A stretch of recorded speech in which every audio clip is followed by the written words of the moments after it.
क्या आप भी इग्नू एमए साइकोलॉजी से परस्यू करना चाहते हैं लेकिन आपके लिए लैंग्वेज एक बहुत बड़ा बैरियर बना हुआ है, या फिर आप एडमिशन ले चुके हैं और अब ये सोच रहे हैं कि क्या मैं एग्जामिनेशंस को हिंदी में अटेम्प्ट कर सकता हूं? अगर ये सारे क्वेश्चन आपके हैं then you have clicked on the right video, क्योंकि इस वीडियो में आज मैं आपको डिटेल में एक्सप्लेन करने वाली हूँ विद प्रूफ विद लॉजिक कि क्या आप इग्नू एमए साइकोलॉजी को हिंदी में परस्यू कर सकते हैं या नहीं, या फिर आप एडमिशन लेने के बाद अपने एग्जामिनेशंस में हिंदी में लिख के आ सकते हैं या नहीं। तो इस वीडियो को लास्ट तक जरूर देखिएगा, क्योंकि ये वीडियो आपको एकदम एक्यूरेट इन्फॉर्मेशन देगा और ऑथेंटिक भी होगी। लेकिन उससे पहले मैं आपसे एक रिक्वेस्ट करना चाहूंगी कि अगर आप चैनल पर नए हैं तो प्लीज चैनल को सब्सक्राइब जरूर कर दीजिएगा, क्योंकि हमारे चैनल पर जितनी भी इन्फॉर्मेशन रहती हैं वो सभी ऑथेंटिक होती है और मैं पूरी कोशिश करती हूँ कि आपको एकदम एक्यूरेट और सही इन्फॉर्मेशन दे सकूं। तो आज के वीडियो की हम शुरुआत करते हैं, जिसमें मैं आपको ये एक्सप्लेन करूंगी कि क्या हम हिंदी में इग्नू एमए साइकोलॉजी परस्यू कर सकते हैं नहीं, या फिर हिंदी लैंग्वेज यहाँ पे किस तरह से यूज हो सकती है। साइकोलॉजी एक ऐसा सब्जेक्ट है जिसमें बहुत सारे लोग एडमिशन लेते हैं, स्पेशली अगर इग्नू एमए की बात करें। मोस्टली एडमिशन लेने वाले लोग या तो प्रोफेशनल होते हैं, वर्किंग होते हैं, या फिर आउट ऑफ इंटरेस्ट इस सब्जेक्ट को करते हैं। लेकिन प्रॉब्लम तब आती है जब आप इसे हिंदी में करना चाहते होते हैं, और स्पेशली हमारे हिंदी मीडियम स्टूडेंट्स के लिए एक इशू बन के खड़ा हो जाता है। तो ऐसे में हम क्या कर सकते हैं? क्या हम इंग्लिश में ही अटेम्प्ट कर सकते हैं या हिंदी में भी इस एग्जाम को परस्यू कर सकते हैं?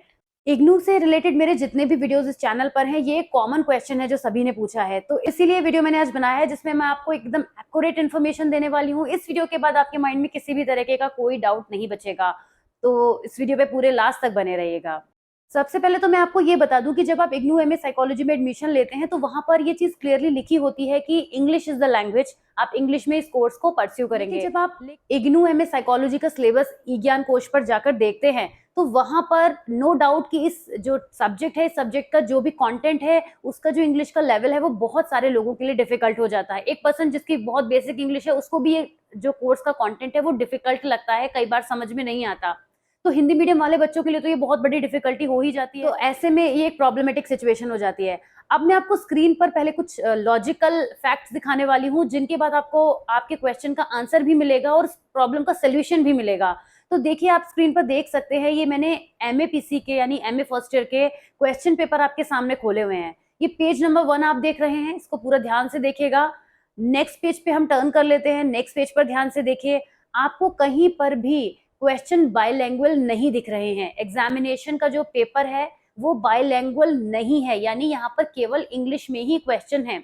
इसके अलावा दूसरी चीज है, जब आप ई ज्ञान कोश खोलते हैं तो वहां पे सारा कंटेंट सिर्फ इंग्लिश में ही है। ये बातें एक बहुत बड़ा एविडेंस है इस बात को एक्सप्लेन करने के लिए कि आप इग्नू एमए साइकोलॉजी सिर्फ और सिर्फ इंग्लिश में ही परस्यू कर सकते हैं। लेकिन रुक जाइए, क्योंकि आपको यहाँ से एग्जिट करके नहीं जाना है, अभी आंसर कंप्लीट नहीं हुआ है। असली बात इसके आगे है कि जब आप इस कोर्स में एनरोल हो चुके हैं और अगर आपको इंग्लिश लैंग्वेज में डिफिकल्टी आ रही है तो आप क्या करें, क्योंकि अब ये डाउट तो आपका क्लियर हो गया है कि इग्नू एमए साइकोलॉजी को हिंदी में तो नहीं किया जा सकता, इंग्लिश में ही परस्यू किया जा सकता है, और ऐसी कोई गाइडलाइन रिसेंटली अभी तक जारी नहीं हुई है जिसमें हिंदी लैंग्वेज में इसको अटेम्प्ट करने का जिक्र हो।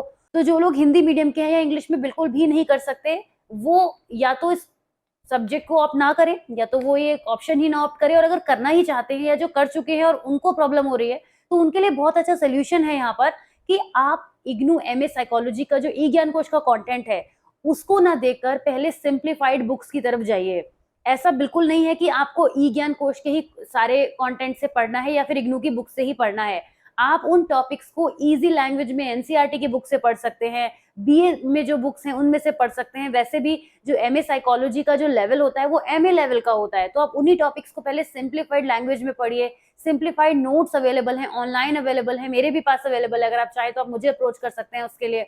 और इसके अलावा मेरे चैनल पर तो सभी टॉपिक्स के वीडियोस बहुत डिटेल में एक्सप्लेन्ड हैं, तो आप वो सारा कंटेंट वहां से स्टडी कर सकते हैं, अंडरस्टैंड कर सकते हैं। जब आप पीजी लेवल का एग्जामिनेशन अटेम्प्ट करने जा रहे हैं तो ऑफ कोर्स आपका माइंड इतना डेवलप्ड है कि आपको रट्टाफिकेशन करके एग्जाम देने नहीं जाना है, तो आपके लिए लैंग्वेज एक बैरियर नहीं होगा। अगर आप बेसिक इंग्लिश जानते हैं, आप अपने लैंग्वेज में आंसर्स को लिख सकते हैं and they do give marks. बिल्कुल ऐसा मत सोचिए कि बुकिश लैंग्वेज लेकर आएंगे तो मार्क्स मिलेंगे, ऐसा तो बिल्कुल भी नहीं होता है, एटलीस्ट पीजी में तो बिल्कुल भी नहीं होता है ऐसा। तो इस बात को समझिए कि यही एक बहुत अच्छा सोल्यूशन है आपकी प्रॉब्लम का। तो मैंने बहुत ही शॉर्ट में आपको ये क्वेश्चन, आपका इस क्वेरी को सॉल्व करने की पूरी कोशिश की है। आई होप आपको वीडियो समझ में आया होगा। चैनल को आपने जरूर सब्सक्राइब कर दिया होगा, आई एम होपिंग दैट। और फिर भी कोई क्वेश्चन, कोई डाउट आपके माइंड में रहता है तो आप इस वीडियो में कमेंट्स में मुझे ड्रॉप करिए, जिससे कि मैं आपकी क्वेरी को सॉल्व कर सकूं। And I will see you soon in the next video. Till then take care of yourself, see you, bye bye.